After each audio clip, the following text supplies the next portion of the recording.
The morning sun cast long shadows across the Galactic Coalition Military Academy. In classroom 7, 20 young cadets sat in neat rows, their uniforms crisp and clean. Half were human, half were from other worlds. They all looked eager to learn about space combat. Commander Veltar Quinox walked into the room. His scaled green skin caught the light as he moved. The old Altarian fighter pilot had seen more battles than most beings could count. Scars covered his arms and neck. His yellow eyes had witnessed things that would break younger minds. "Good morning, cadets," Veltar said in his rough voice. "Today we talk about combat experience. Real combat, not the games you play in your simulators." In the third row, Cadet Jiho Kim raised his hand. The young Korean human had a cocky smile on his face. "Sir, with respect, humans have been fighting wars for thousands of years. We know about real combat." Veltar stopped walking, his head turned, slowly toward Jiho. The other cadets felt the temperature in the room drop. "Do you now?" Veltar asked. His voice was quiet, but it carried danger. Jiho nodded confidently. "Yes, sir. Before we joined the coalition, humans fought with simple weapons, bullets and bombs. Pretty basic stuff compared to plasma rifles and energy shields." Captain Subin Park, the human instructor, shifted in her chair at the back of the room. She had served with the Earth Defense Force before becoming a teacher. Her face went pale as she watched Veltar's reaction. Veltar walked closer to Jiho's desk. "Basic, you say?" "Well, yes, sir. I mean, we threw rocks and sticks at each other for most of our history. Then we made metal weapons. Finally, we figured out explosives and firearms, but it was all very primitive compared to galactic standards." The alien commander stared at the young human for a long moment. Then he began to laugh. It was not a pleasant sound. It reminded everyone in the room of breaking glass. "Primitive," Veltar repeated. "Cadet Kim, how old are you?" 22, sir. "I am 147 years old. I have fought in 32 major battles across 12 star systems. I have seen species that could melt steel with their thoughts. I have faced warriors who could survive in the vacuum of space without suits. I have commanded fleets that could destroy entire planets." Veltar leaned down until his scaled face was level with Jiho's. "And nothing, absolutely nothing, has ever terrified me more than human warfare." Jiho's smile faded. "Sir?" Veltar straightened up and walked to the front of the class. "Let me tell you about the first time I encountered your species in battle. It was 50 years ago, during what your history books call the Terran Integration Wars." The classroom was completely silent now. Even the air recycling system seemed to have stopped humming. "I was a squadron leader then," Veltar continued. "Young and proud, like you, Cadet Kim. My people, the Altarians, were known throughout the galaxy as fierce warriors. We had never lost a ground battle. Never." He touched one of the scars on his neck. "The coalition had decided to invite humanity to join our alliance. Some human governments agreed, others did not. The Terran Defense Coalition, as they called themselves, chose to resist." Veltar walked between the rows of desks. "We thought it would be simple. Humans had only recently developed faster-than-light travel. Their weapons were kinetic projectiles and chemical explosives. Their ships were slow and clumsy. We expected to win in days." He stopped at a window and looked out at the Academy grounds. "The Battle of Kepler Station was my first mission involving humans. Intelligence told us that 200 human soldiers were defending the station. We sent 1,000 Altarian warriors to take it." Jiho raised his hand again, but his confidence was gone. "What happened, sir?" Veltar turned back to the class. "We lost." Murmurs rippled through the room. The alien cadets looked shocked. "Everyone knew Altarians were among the best fighters in the galaxy, but that's not the worst part," Veltar said. "The worst part was how we lost." He walked back to his desk and sat on the edge. "Human soldiers fight differently than any other species. When most beings get wounded, they retreat to get medical help. When most beings run out of ammunition, they surrender. When most beings are outnumbered 5-1, they call for backup or withdraw." Veltar's yellow eyes grew distant. "Humans do none of these things." "Sir?" asked Heejin Choi, another human cadet. "I watched a human soldier take 3 plasma bolts to the chest. Any one of those shots would have killed an Altarian instantly. The human kept fighting. I watched him pull the pin from an explosive device and run toward my squad, bleeding from wounds that should have dropped him immediately. The commander's voice grew quieter. He was smiling. Captain Subin Park stood up from her chair. Her face was serious now. "Commander, perhaps we should—" "No," Veltar said firmly. "These cadets need to understand what they will be fighting alongside. What they are." He pointed at Jiho. "You asked about primitive weapons, Cadet Kim. Let me tell you about primitive. I saw a human soldier run out of ammunition for his rifle. Instead of surrendering, he used the rifle as a club. When that broke, he used his helmet. When that was lost, he used his fists. When his arms were damaged, he used his teeth. The classroom was dead silent. We had energy shields that could stop most projectiles, so the humans started throwing rocks. Not special rocks, just rocks they picked up from the ground, but they threw them in patterns, creating weak points in our shields. Then they would charge through those weak points with knives." Veltar stood up and began pacing again. "We had superior numbers, superior technology, superior training, but we had never faced an enemy that simply refused to die." He stopped in front of Minho Lee, a quiet human cadet in the front row. "Your people have a saying, don't they? About fighting dirty?" Minho nodded slowly. "Yes, sir. We say that if you're in a fair fight, your tactics are wrong." "Exactly." Veltar smiled, but it was not a happy expression. While we followed the traditional rules of warfare, humans ignored all rules. They pretended to surrender, then detonated explosives when we came to take prisoners. They used medical facilities as weapons factories. They turned their own wounded into walking bombs. Cadet Jiho looked sick. "Sir, surely that's against the laws of war." Veltar laughed again. "Laws of war? Cadet? Humans don't follow laws in warfare. They follow one rule: win." Captain Subin Park stepped forward. "Commander, I think the cadets understand your point." "Do they?" Veltar turned to face her. "Captain Park, you served in the Earth Defense Force, didn't you?" Subin nodded reluctantly. "Tell them about the Scorched Earth Protocol." Subin's face went white. "Commander, that's classified? Not anymore. It's been 50 years. Veltar looked back at the cadets. The Scorched Earth Protocol was humanity's final strategy if they were losing the war. They would destroy their own planets rather than let us take them. The alien cadets gasped. Even among warrior species, destroying your own worlds was unthinkable. Not just the military bases, Veltar continued. Everything. Cities, farms, hospitals, schools. They would turn their own worlds into lifeless rocks rather than surrender them. He walked over to Jiho's desk again. "Still think human warfare is primitive, Cadet?" Jiho shook his head quickly. "No, sir." "Good."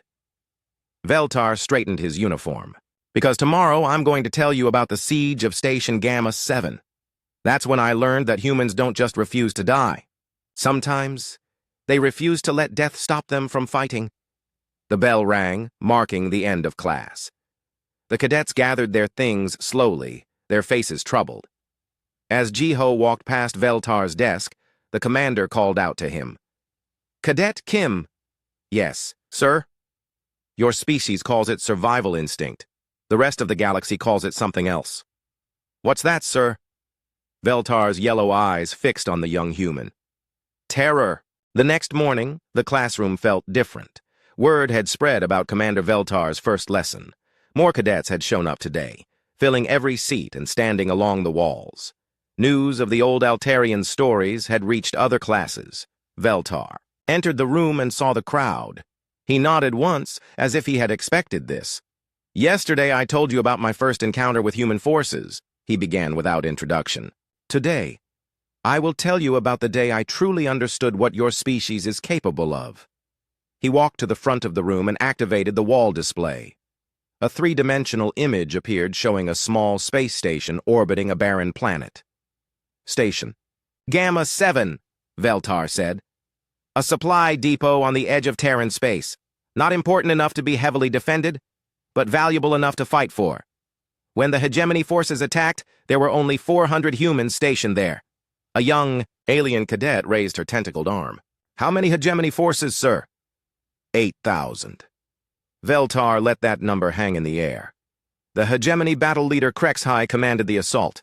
He was confident it would take less than a day. The display changed to show the station's layout. It was not impressive, just a collection of connected modules around a central hub. The station had basic shields and a few defensive guns, Veltar continued. Nothing that could stop a serious attack. The hegemony had battle cruisers, assault, shuttles, and powered armor suits. It should have been a simple operation. Cadet Ji-Ho Kim raised his hand. After yesterday's lesson, he looked much less confident. What happened, sir? The siege lasted 73 days.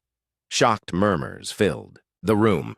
Even the alien cadets knew that was impossible. No force that outnumbered 20-1 should need more than a few hours to take a small station.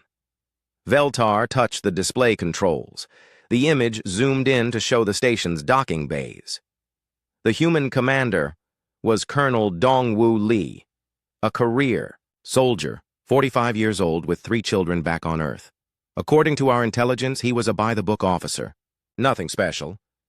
The commander's scaled face showed something that might have been respect. Our intelligence was wrong. Colonel Lee's first action was to seal all the docking bays except one. Then he filled that remaining bay with explosive charges connected to motion sensors. When the first wave of hegemony troops landed, Lee let them get halfway into the station before detonating the charges. Veltar paused, remembering. 70 hegemony soldiers died in that explosion. But that wasn't the worst part. The worst part was what happened to the survivors. The display changed to show the station's internal corridors. They were narrow and twisting, designed for efficiency rather than combat. The surviving hegemony troops found themselves trapped in a maze. Colonel Lee had his engineers modify the station's layout overnight. They sealed some passages and opened others. They removed gravity generators from certain sections and increased gravity in others. They even pumped different atmospheric mixes into different areas. A human cadet named Taewon spoke up. They turned the station into a weapon? They turned the station into a living thing, Veltar corrected. One that was trying to kill anyone who didn't belong there. He walked between the rows of seats. But the humans weren't finished. They had a medic named Private Nari Choi, 23.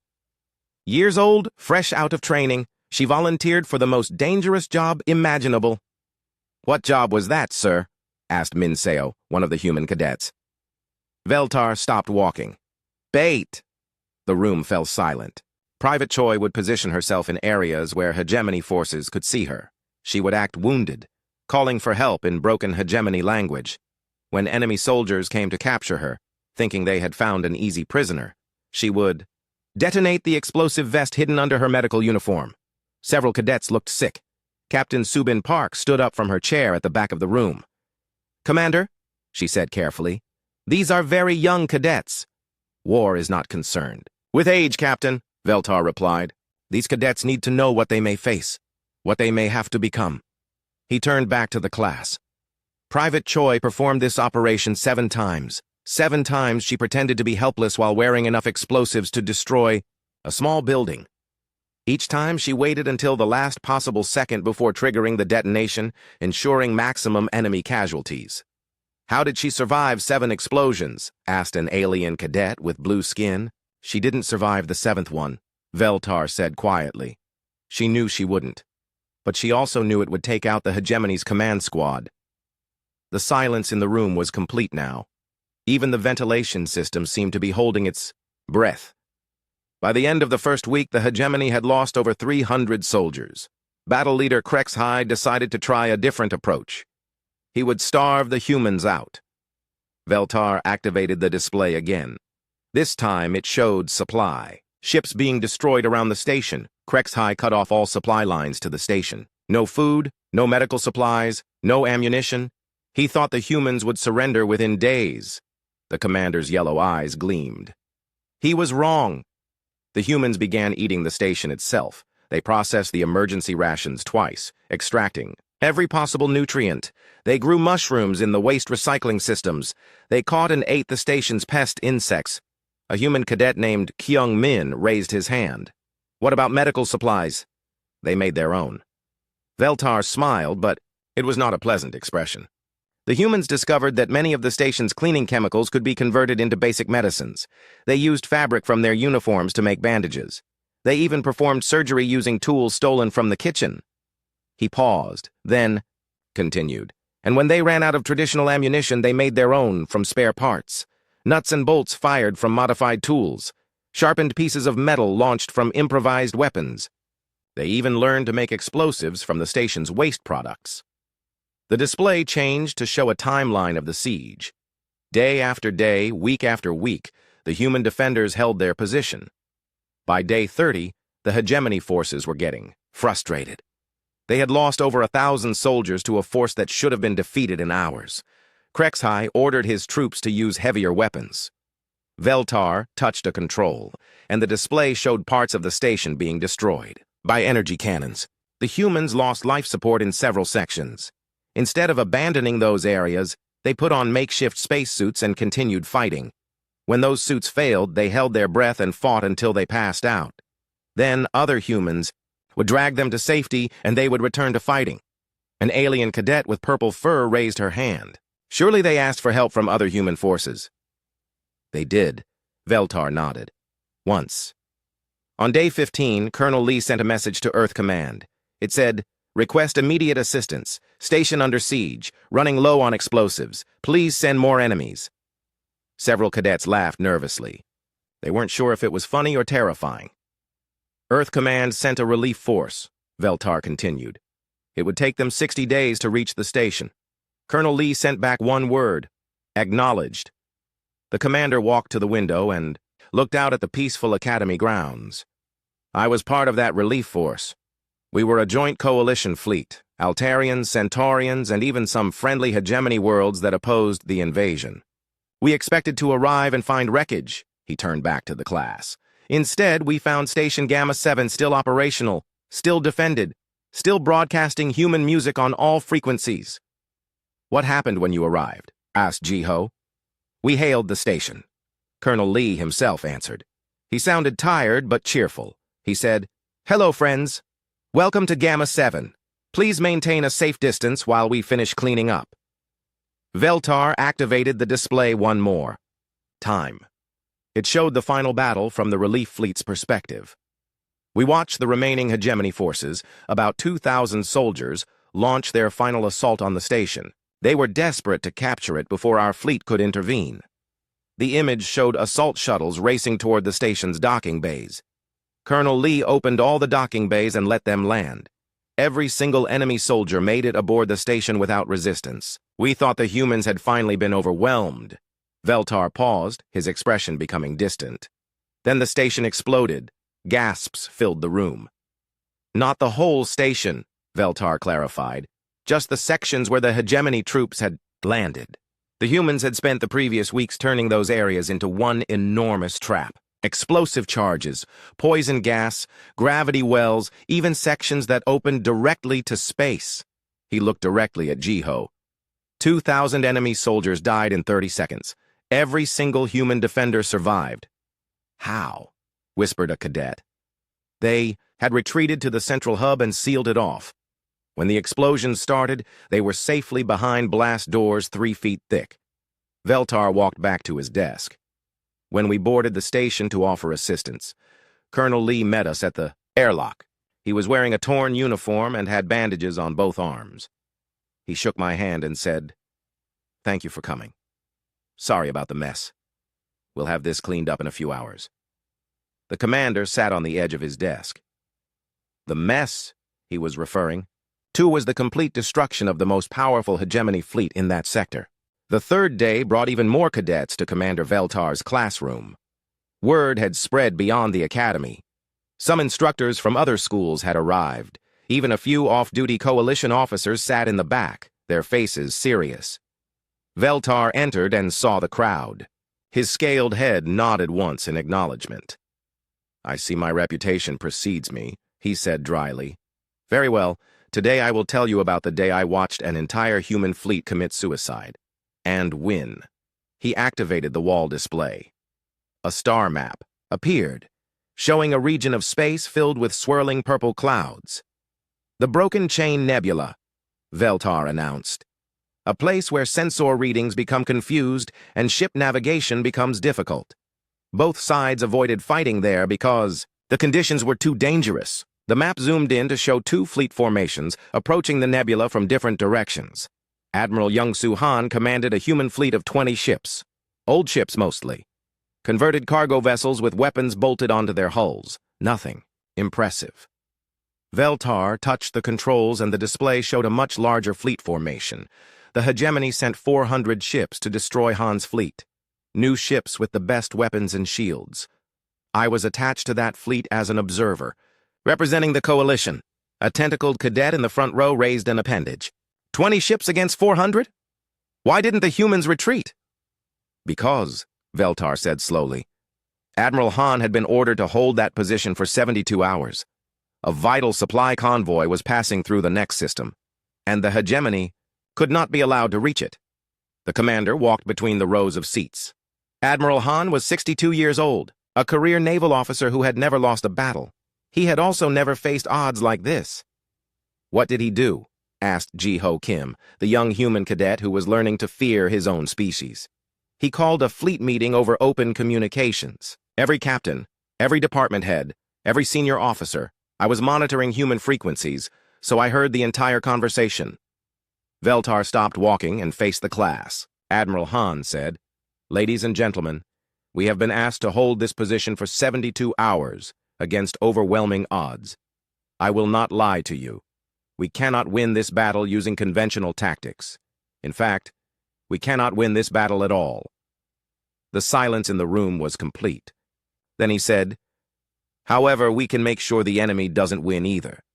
I am now going to explain Operation Final Gambit. Anyone who wishes to object may do so now." Veltar paused. No one objected. The display changed to show the interior of a human ship. Engineers were working frantically on some kind of modification. Operation Final Gambit was the creation of engineer Hae-Won Song, a brilliant woman who had designed some of humanity's most advanced ships. She had also designed their most terrifying weapons. "What kind of weapons?" asked a blue-skinned alien cadet. Engineer Song realized that the most powerful weapon on any ship was not the guns or missiles, it was the ship itself. Veltar activated a new image showing technical diagrams of a human vessel. Human ships are built differently than other species. Vessels. Most races design ships to be safe. Humans design ships to be effective. They pack more power, more fuel, and more explosive material into a smaller space than any other species would consider safe. He pointed to various systems on the diagram. Song's plan was to turn these design features into weapons. She would modify the ship's life support systems to become explosive devices.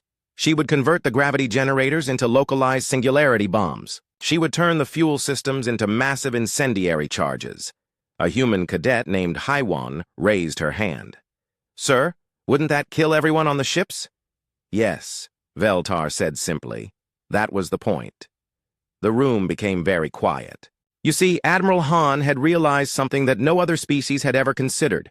If you are willing to sacrifice your ships and crews, you can inflict devastating damage on a superior enemy. The key word being willing. The display showed the human fleet moving into the nebula. Admiral Han led his 20 ships into the Broken Chain Nebula and waited. The hegemony fleet followed, confident of an easy victory. Veltar walked to the front of the classroom. "I was on the hegemony flagship when the battle began. The first thing we noticed was that the human ships were not trying to avoid our weapons. They were flying directly toward our fleet." "Ramming. Attacks?" asked an alien instructor who had been quietly observing. "Much worse than ramming attacks," Veltar replied. "The first human ship to reach our lines was the destroyer Soul's Pride. As it approached our formation, I watched it begin, venting atmosphere into space. Several cadets looked confused. "Why would they do that?" asked one. "Because," Veltar explained, "the explosive decompression created a powerful propulsion effect. The ship accelerated far beyond its normal maximum speed, becoming essentially a guided missile traveling at impossible velocity." The display showed the tactical view of the battle. Small dots representing human ships were racing toward a large formation of enemy vessels. But the Soul's Pride didn't just ram our lead cruiser. As it impacted, Engineer Song's modifications activated. The ship's gravity generator created a localized black hole that lasted for 3 seconds. Veltar's voice became very quiet. 3 seconds was enough to destroy 7 hegemony ships. Gasps echoed through the room. The second human ship, the frigate Busan's Hammer, used a different approach. Its crew had converted the entire life support system into a plasma bomb. When it reached our formation, the ship exploded with the force of a small star going supernova. The commander touched the display controls, showing more and more human ships approaching the enemy fleet. Each ship had been modified differently. Each crew had found a unique way to turn their vessel into a weapon of mass destruction, and each crew flew their ship directly into the heart of our formation, without hesitation. A young alien cadet, with feathers instead of hair, spoke up. Surely some of the human crews tried to escape before the ships exploded. Veltar looked at her with his yellow eyes. No. None of them? None of them. In fact, I monitored several human communications during the battle. The crews were enthusiastic about their mission. Enthusiastic? Jiho asked, his voice barely a whisper. The crew of the cruiser Daegu's Vengeance was singing when their ship exploded, an old human battle song. They sang until the very moment their gravity generator consumed their ship. Veltar walked over to the window. But the most disturbing was sensor operator Insu Yoon on Admiral Han's flagship. When long-range sensors detected hegemony boarding shuttles approaching, Yoon made an announcement over the ship's communication system. What did he say? He said, "Attention all crew. Enemy boarders detected. All personnel are advised that we will be opening the hangar bay doors to space in 30 seconds. This will kill everyone on the ship instantly. Thank you for your service. See you in the next life." The classroom was dead silent. Then I heard something that still gives me nightmares, Veltar continued. The entire crew of that ship, over 300 humans, began cheering. Several cadets looked sick. Admiral Han's ship was the last to explode. By that time, it was surrounded by the wreckage of 400 hegemony vessels. Yes, you heard correctly. 20 human ships had destroyed an enemy fleet 20 times their size. The display showed the aftermath of the battle, debris floating in space, with no intact ships visible. But Admiral Han saved the worst for last. As his flagship approached the hegemony command vessel, he broadcast a message on all frequencies. I heard it myself. Veltar turned back to the class. He said, "This is Admiral Young-Soo Han of the Terran Defense Fleet. I want to thank the hegemony for providing us with this opportunity to demonstrate human resolve. Please tell your leadership that Earth sends its regards." "Then what happened?" asked Hyojin, one of the human cadets. Then Admiral Han's ship exploded with enough force to create a new asteroid field. The blast destroyed every remaining hegemony vessel within 50 kilometers, including the ship I was on. Several cadets leaned forward. "How did you survive?" "Sir, I was in an escape pod, along with about 30 other survivors from both fleets combined. Out of over 10,000 beings who entered that nebula, fewer than 50 lived to tell about it." Veltar sat on the edge of his desk. When the rescue ships arrived 3 days later, they found something remarkable. The human supply convoy that Admiral Han had been ordered to protect had passed safely through the next system. The 72-hour delay had worked perfectly. "So the humans accomplished their mission," said Captain Subin Park from the back of the room. "They accomplished their mission," Veltar agreed, "at the cost of their entire fleet and every single crew member." An alien cadet raised her hand. "Commander, surely this was an extreme case. Most human commanders wouldn't order their crews to commit suicide." Veltar looked at her for a long moment. "Cadet, that's where you're wrong. Admiral Han didn't order his crews to commit suicide. He asked for volunteers. And every single crew member volunteered, on all 20 ships. Not one human refused the mission." The silence stretched on for almost a minute. "But here's the part that truly terrifies me," Veltar continued. "When Earth Command learned about the Battle of Broken Chain, they didn't court-martial Admiral Han's surviving officers for suicide attacks. They gave them medals. By the 4th day, Commander Veltar's classroom could no longer hold the crowds. The Academy had moved his lesson to the main auditorium. Over 500 beings filled the seats, cadets, instructors, visiting officers, and even some civilians, who had heard about the old Altarian stories. Veltar stood on the stage looking out at the sea of faces. Many were human, many were not. All looked troubled. Today I will tell you about the most disturbing encounter I ever had with your species, he began without introduction. Not soldiers, not warriors, just ordinary people living ordinary lives. The lights dimmed and the wall display activated. An image appeared showing a peaceful colony world with green fields and small cities. New Sol Colony, Veltar announced. Population, 2 million humans. A farming world that grew food for 12 other systems. No military bases, no weapon factories, no strategic value except for agriculture. The image changed to show families working in fields, children playing in parks, elderly people sitting on benches feeding birds. The hegemony decided to occupy New Sol for 2 reasons. First, controlling the food supply would pressure other human worlds to surrender. Second, they believed civilians would be easy to manage. Veltar's scaled face showed something that might have been pity. They were wrong about the second reason. A human cadet in the front row raised his hand. Sir, what was your role in the occupation? I was part of the hegemony force, Veltar said quietly. At that time, my people were still allied with them. I was assigned as a cultural advisor, supposedly to help maintain order among the human population. The display showed hegemony ships landing near the colony's main city. Soldiers in powered armor marched through streets, while civilians watched from windows and doorways. The occupation began peacefully, Veltar continued. The hegemony commander, General Vorth, announced that civilians who cooperated would be treated well. Those who resisted would be punished. Standard occupation procedure. How did the humans respond?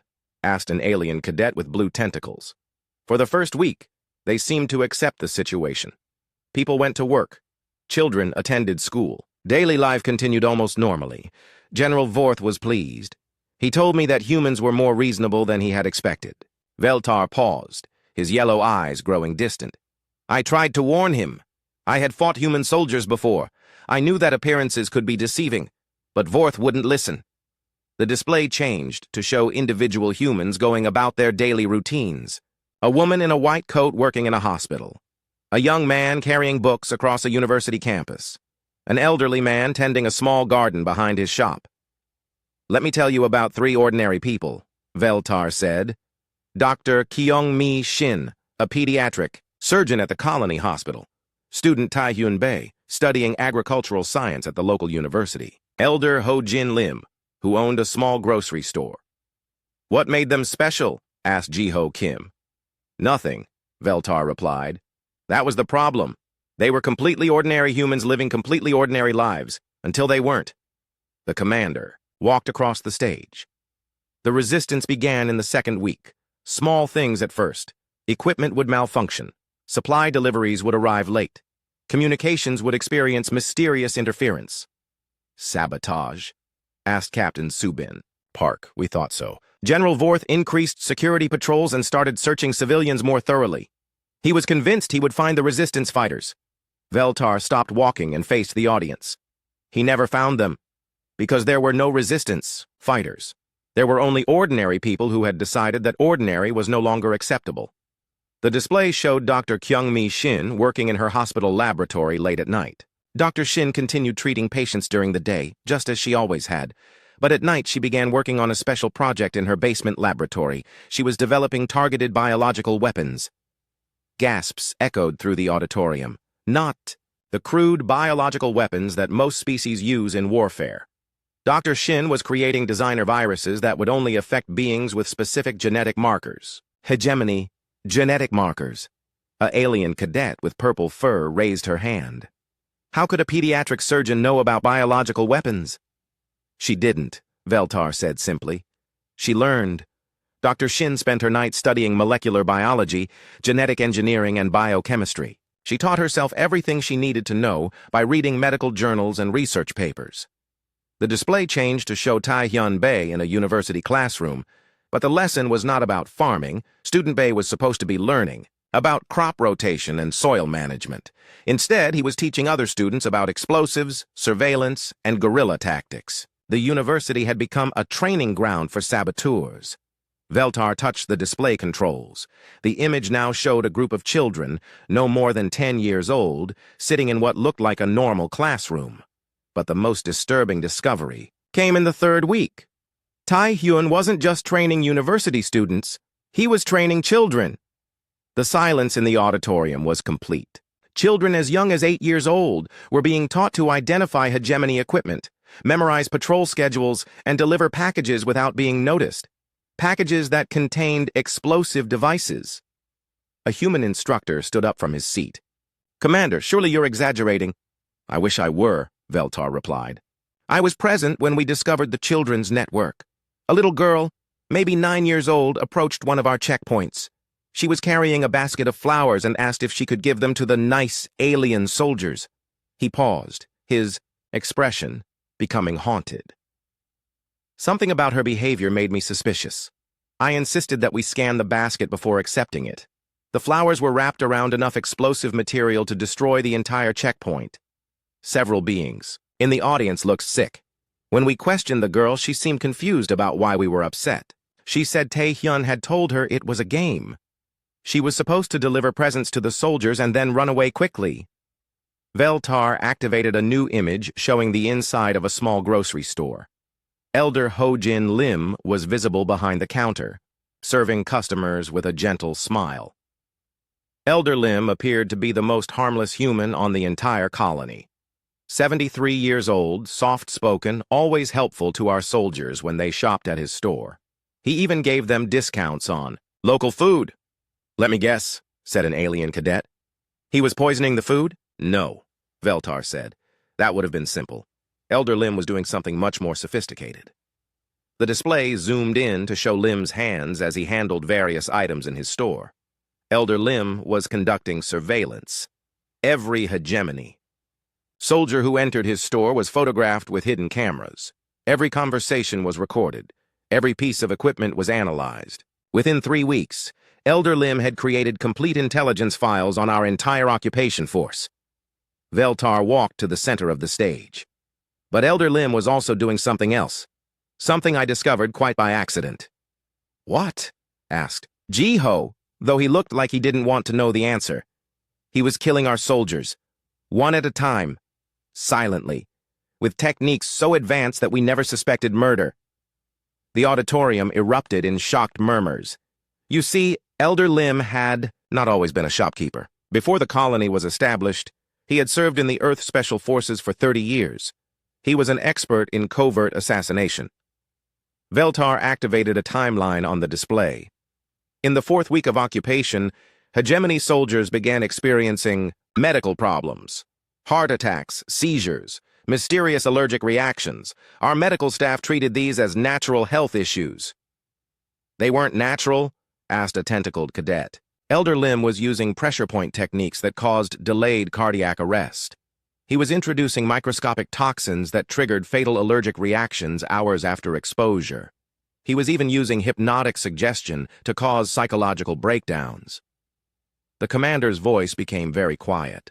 By the time we realized what was happening, Elder Lim had personally eliminated over 40 hegemony soldiers without anyone suspecting that he was anything more than a friendly old shopkeeper.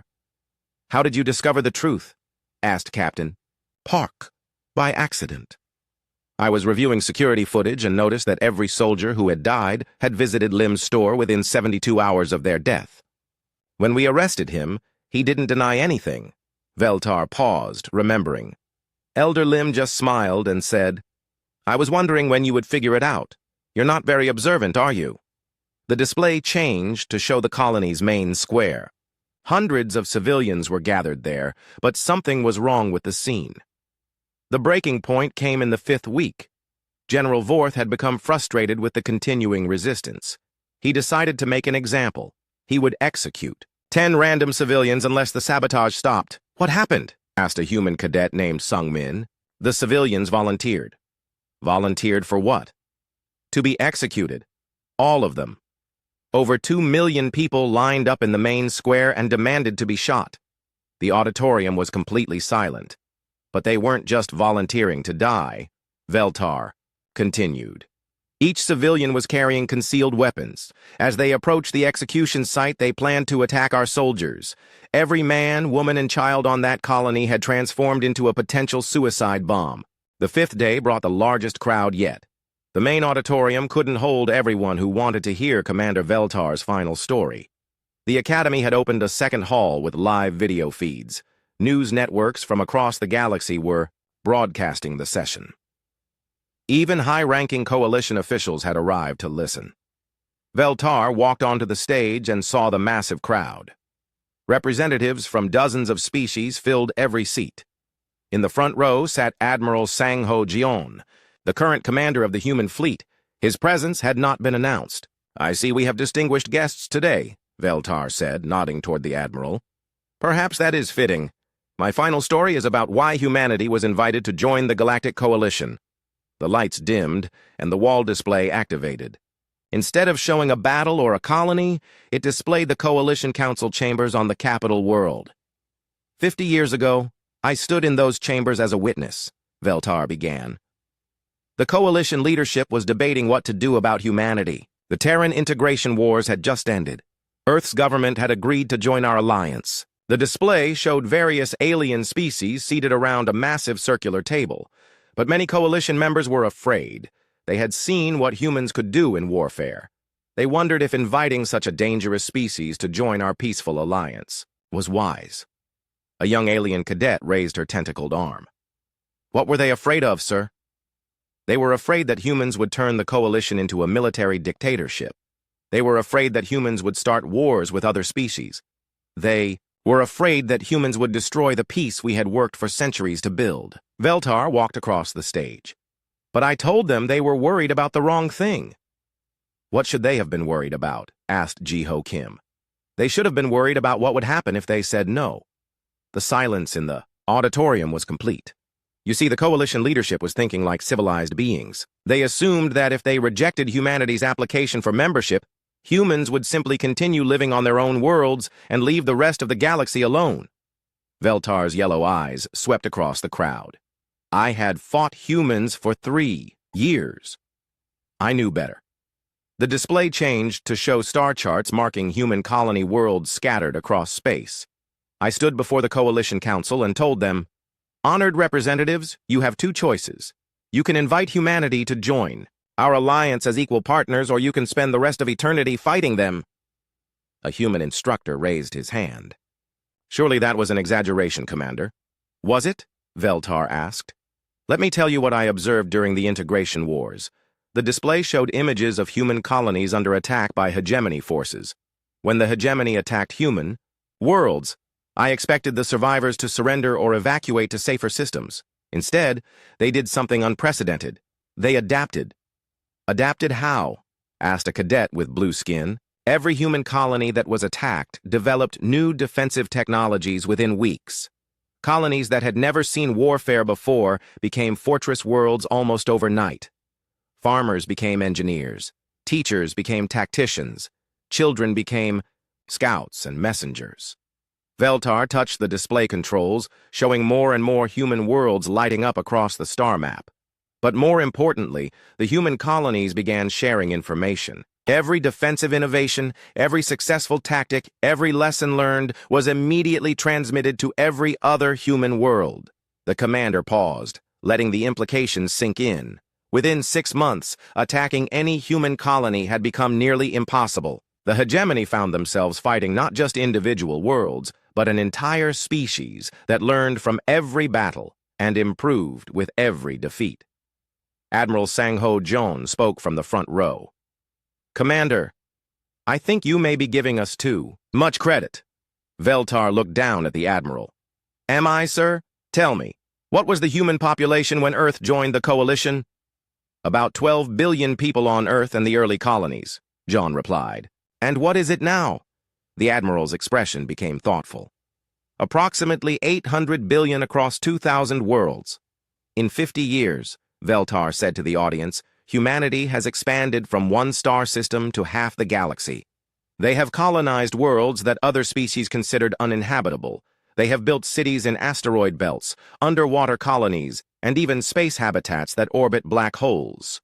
The display showed images of human settlements in impossible locations, floating cities in gas-giant atmospheres, underground complexes on frozen moons, orbital platforms around neutron stars. But expansion wasn't the most concerning thing. Veltar continued. The most concerning thing was innovation. "What do you mean?" asked a feathered alien cadet. "In the 50 years since joining the Coalition, humans have developed more new technologies than the rest of the galaxy combined. Medical advances that extend lifespans by centuries, engineering techniques that can reshape planets, weapons that make our previous arsenals look like toys." Veltar walked to the center of the stage. "And they share all of this technology freely with their Coalition allies." A human cadet named Hyasun raised her hand. "Sir, isn't that a good thing?" "It is," Veltar agreed. "But it also demonstrates what I tried to warn the Council about 50 years ago. Which was? Humans don't just adapt to challenges. They overcome them so completely that the challenge ceases to exist. The display changed to show a timeline of major galactic conflicts over the past 50 years. Before humanity joined the Coalition, we had constant border wars between species. Territory disputes, resource conflicts, ideological differences, small conflicts that sometimes escalated into larger ones. Veltar pointed to the timeline. "Notice anything about the last 50 years? Several cadets leaned forward to study the display. After a moment, Jiho spoke up. "There haven't been any major wars." "Exactly." "And why do you think that is?" an alien instructor called out from the back. "Because the Coalition has become more diplomatic?" "No," said Admiral John quietly. "Because everyone is afraid to fight." Veltar nodded. "Admiral John understands. No species wants to risk having humans as enemies. The peace we have enjoyed for 50 years isn't based on diplomacy or mutual understanding. It's based on fear." The auditorium was completely silent. "Let me tell you what happened the last time a species attacked a Coalition world," Veltar continued. The display showed a star system on the outer edge of Coalition space. 8 years ago, the Sectar Empire attacked Kepler 442b, a joint human-Centaurian colony. The attack was a complete surprise. 300,000 colonists were killed before they could defend themselves. "What was the response?" asked a tentacled cadet. The Coalition Council met to discuss diplomatic solutions. They planned to file formal protests, impose economic sanctions, and negotiate for the return of the captured territory. Veltar's expression became grim. The human response was different. "How different?" asked Jiho, though he looked like he didn't want to know. 72 hours after the attack on Kepler 442b, the Sectar Empire ceased to exist. Gasps echoed through the auditorium. Not defeated, not conquered, eliminated. Every Sectar military installation, every government facility, every weapons factory was simultaneously destroyed. The species' entire infrastructure was reduced to scrap metal in 3 days. "How?" whispered a cadet. Human engineers had spent years developing contingency plans for exactly this scenario. They had positioned automated weapon platforms throughout Sectar space. They had infiltrated every important facility with human agents. They had prepared for war while the rest of us hoped for peace. Admiral Jaon stood up from his seat. "Commander, I think you should clarify something for the cadets." "Of course, Admiral." The Sectar military and government were destroyed. The Sectar people were not harmed. Every civilian was relocated to safe worlds and given assistance in rebuilding their society. Veltar nodded. "Thank you for that clarification, Admiral. You're right. Humans don't commit genocide. They commit something much more precise. Which is? They remove their enemy's ability to be enemies." The display changed to show the former Sectar worlds, now peaceful agricultural colonies. Today, former Sectar worlds are some of the most prosperous in the galaxy. The species has abandoned warfare entirely and focuses on art, philosophy, and scientific research. They are grateful to be alive and have no desire to fight anyone ever again. A human cadet named Minho raised his hand. "Sir, isn't that a positive outcome?" "It is," Veltar agreed. "But it also demonstrates why I was right to warn the Coalition Council 50 years ago." "How so?" "Because," Veltar said slowly, Humans don't just win wars. They end them. Permanently. He walked back to the center of the stage. The galaxy now understands that attacking human interests doesn't just risk defeat, it risks extinction. As a military power, no species is willing to take that chance. Captain Subin Park stood up from her position at the side of the auditorium. Commander, you've told these cadets some very disturbing stories about my species. I hope you'll also tell them why we're here. Veltar looked at her with respect. Captain Park makes an excellent point. Let me tell you what else I told the Coalition Council 50 years ago. The display changed to show images of human medical, teams treating alien patients, human engineers building schools on non-human worlds.